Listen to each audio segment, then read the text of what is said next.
Hello everybody, and today we're going to be doing something different. Now I have this world map here with me.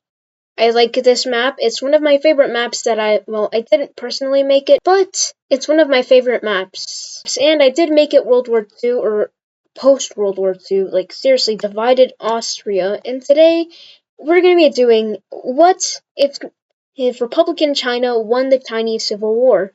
Now, I know this is unrealistic, but hear me out. I want it to happen. So, anyways, the first offensives that happen are not by the communists, but instead by the Republicans, heavily supported by France, Allied occupying Germany and Austria, which the United Kingdom, the United States, and Brazil.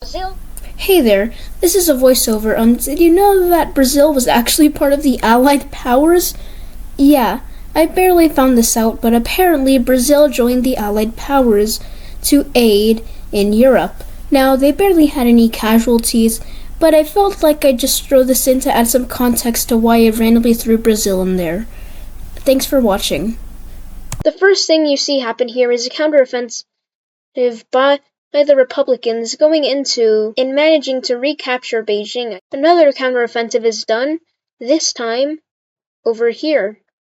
Now, it isn't easy for them to make these pushes due to the Soviet Union being right here.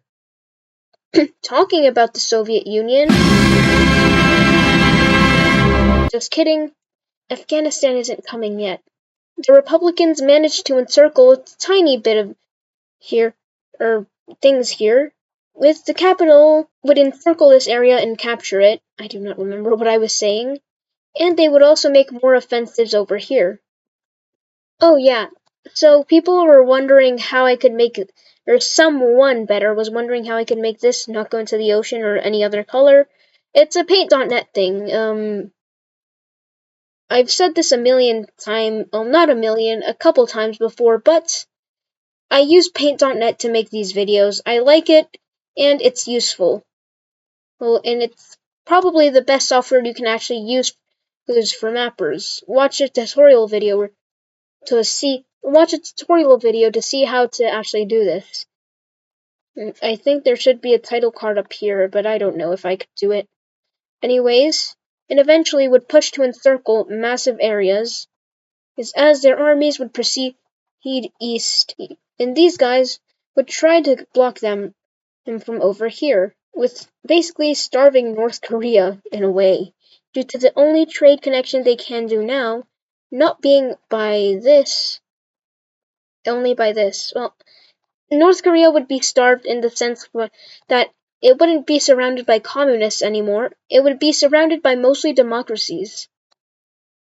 I'm going to shade people who support these guys and people who support communist China in different colors. So, people you can see supporting regular China is the United States of America, Brazil, for some reason, France, and Britain, actually. Thank you for making that mistake. Again, Allied occupied Germany and Allied occupied Austria, or better, Democratic Austria, British Raj, which is right next to them, as well as French Indochina, the Dutch East Indies, which means the Netherlands also supports them. The Philippines, I'm not going to shade in all those islands. Japan, and South Korea. In roughly all the countries that would support communists would be North Korea itself, the Soviet Union, and all the Warsaw Pact, along with Soviet-occupied Austria. And that's it. That's everyone who supports them versus everyone who supports them. Now you can see, this world is super divided. But, again, yeah. Actually, for a change of pace, let's say that, nah. But anyways, let me just, the outline of this, now I can just, but anyways, even more advances would be made into communist China, And eventually, these encirclements would become way too, well, not that, eventually, this area would get encircled and captured, as well as them basically being pushed to the Soviet border. This had gone a lot worse than the Soviets had anticipated, so they did the one logical thing they could do, and send a lot more resources here. Just kidding. They would invade China, again, just kidding. That would never happen. They would kind of think of invading Manchuria at this point, but they would hold back on it due to, well, not wanting to get involved in this, and wanting to stay peaceful for a while. Meanwhile, up here, these guys would push up over here to the Soviet border, and eventually communist China would collapse. In the peace deal, so basically, the Chinese Civil War had been won by the Republicans, and the Soviets just lost out on a big ally. What happens next? Well, not much actually. Oh, what's this? North Korea is going up against South Korea, and what's this other thing? Give me a second. Look, Indochina just split apart. Well, that was that. And other than that, Vietnam, main successor state to Indochina, just split apart too, with North Vietnam and South Vietnam. Anyways, time to go over here to Korea. Let's see what happened. Oh. Korea isn't looking that good. Yes, time for the Korean War. Or as some people call it, the Forgotten War, due to this literally never being mentioned.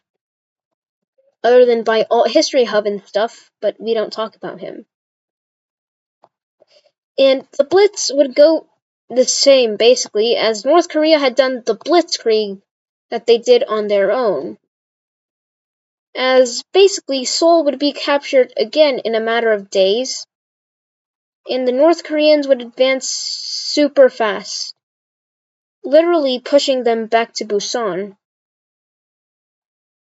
as they did in our universe, or timeline, though with a bit more difficulty due to, well, not having as much support. But North Korea probably could still do it, and that's when big, bad UN comes in and steps in,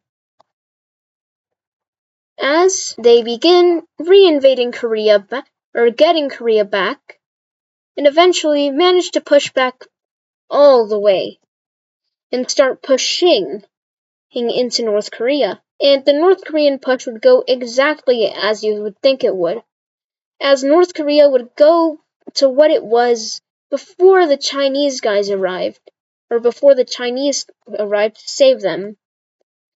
But look at this.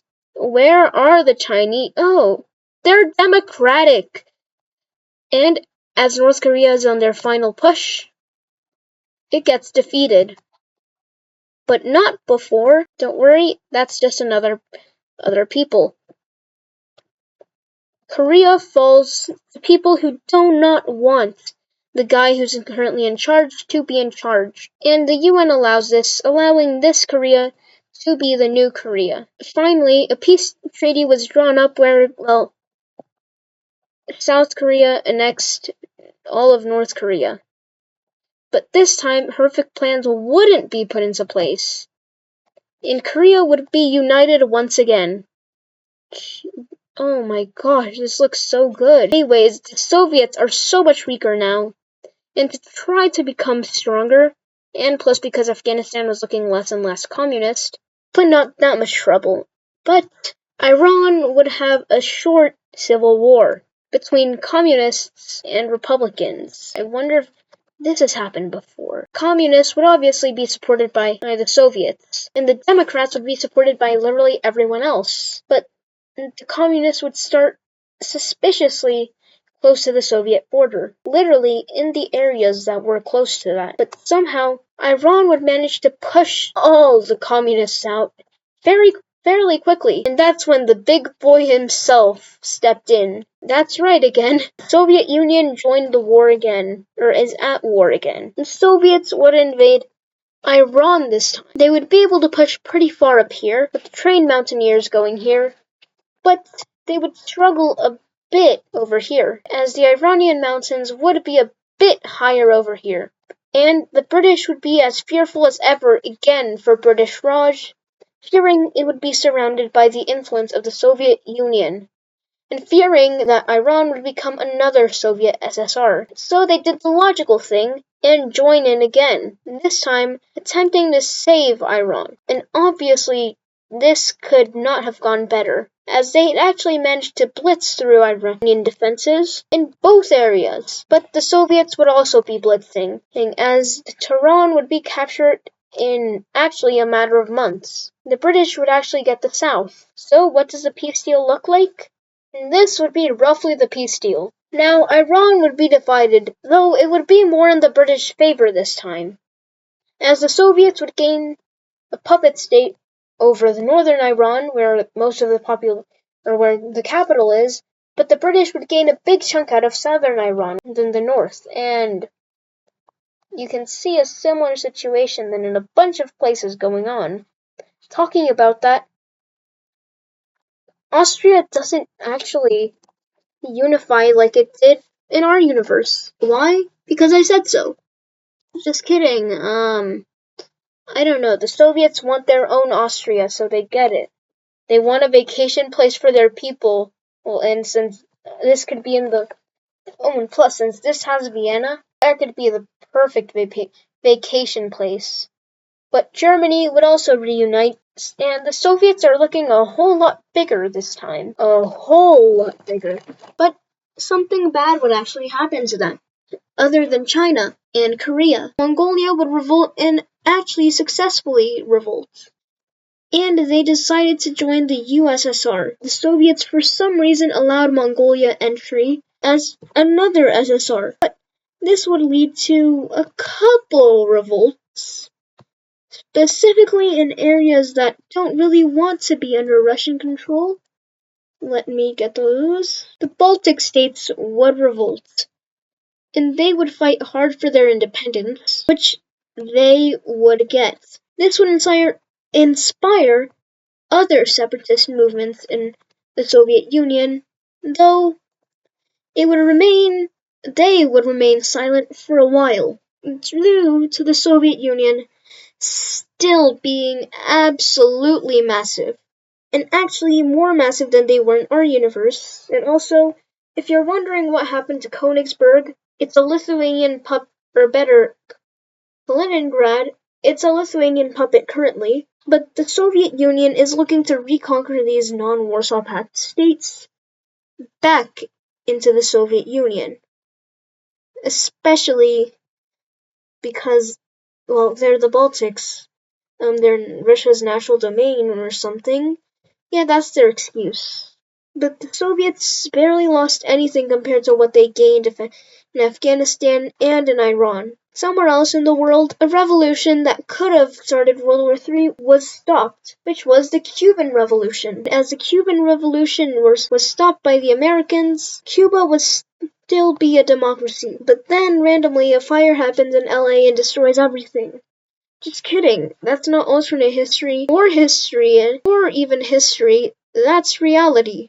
Depressing, right? Also, before this, it didn't really make sense why it went like this and not just like, but now you can see the Soviet occupied zones and it makes a bunch more sense. But anyways, the Soviets would also try to get the Baltics back, but they somehow failed to get them, which would make the Soviets have to use even more or better, even heavier propaganda to make the people happy with quotation marks. Meanwhile, another place of the world, actually relatively close to the Soviet Union, would ally with Estonia, deciding that they didn't want to be friends with the Soviets anymore, and that's exactly what they did. Eventually, the Cold War would come to the big parts that weren't just this. As this is just the beginning of the Cold War. By this time, Austria and Germany had been divided between East and West for a long time. But by this point, it was considered that Austria and Germany had the right to unite, just that these guys didn't want to. But they would let them one time on one condition. The condition was that Germany could not reunify, and Austria could not reunify with West Austria could not reunite. Oh my gosh, I cannot speak today. With East Austria. They would not accept these demands, and they would remain divided until they didn't, due to an event occurring that would shatter any hopes of Soviet remnant or Soviet dominance. As you can see, Iran managed to reunify under democratic rule, and also somehow miraculously managed to get these territories back. No one really knows how, but they did, and that's good for Iran. Though they were still an English puppet, so hooray still.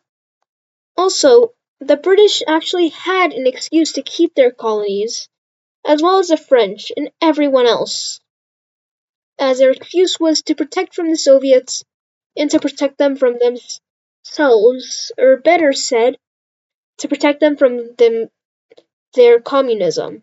Meanwhile, in Europe, Austria would finally be allowed to reunite after so many years apart.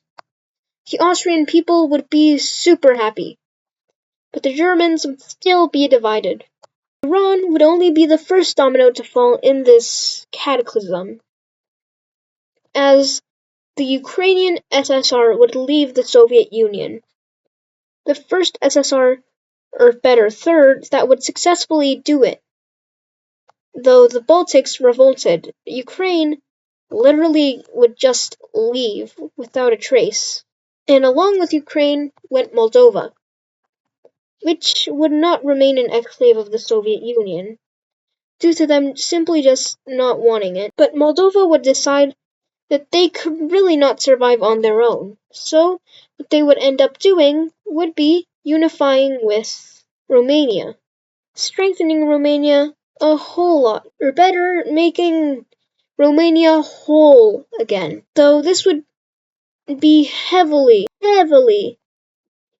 disinfluenced by the Soviet Union, which by this time was under Gorbachev. Gorbachev would be deposed.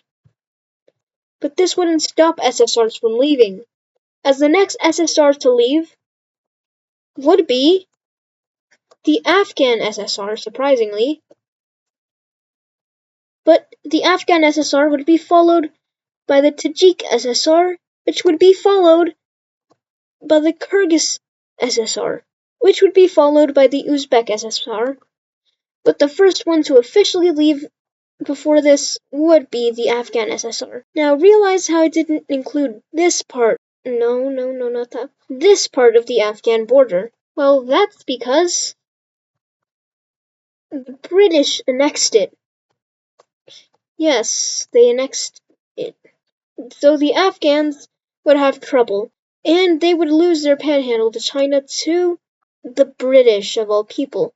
But the panhandle instead would be given to the Tajik SSR immediately after, well, Afghanistan would have collapsed. Then after this, the Kazakh SSR would actually leave with the Uzbek SSR, forming a sort of mega SSR, though wouldn't be very mega. Ooh, that's not good. Let's have Turkmenistan leave first, as the Afghan SSR had left before. Though the Turkmen SSR would be absolutely ginormous. Next would be the combined. These borders are so hard to get right, because I think I'm doing them wrong. Yeah, I was supposed to do it like that, but I didn't. Finish it up on this side. Okay, it's finished up on that side. And the Kazakh SSR would actually leave with all the other SSRs, forming a sort of Central Asian SSR. Though it would be more of a Central Asian Confederation. And due to these guys genuinely just No. After this, the Russian SSR would leave, as well as the As well as the Belarusian SSR. With the last remaining part left of the Soviet Union being, surprisingly enough, let me get that, Mongolia, where Mongolia would quickly leave after the Russian SSR would leave, leaving the Soviet Union completely collapsed. Along with this, the Warsaw Pact had been disbanded a long time ago, and Germany had been finally allowed to unite.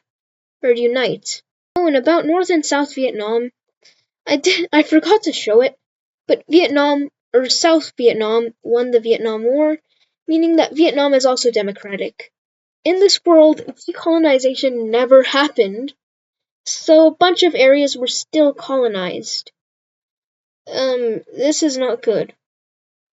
For the future, at least, but it can wait. The future can wait. Anyways, thank you for watching this video, and goodbye.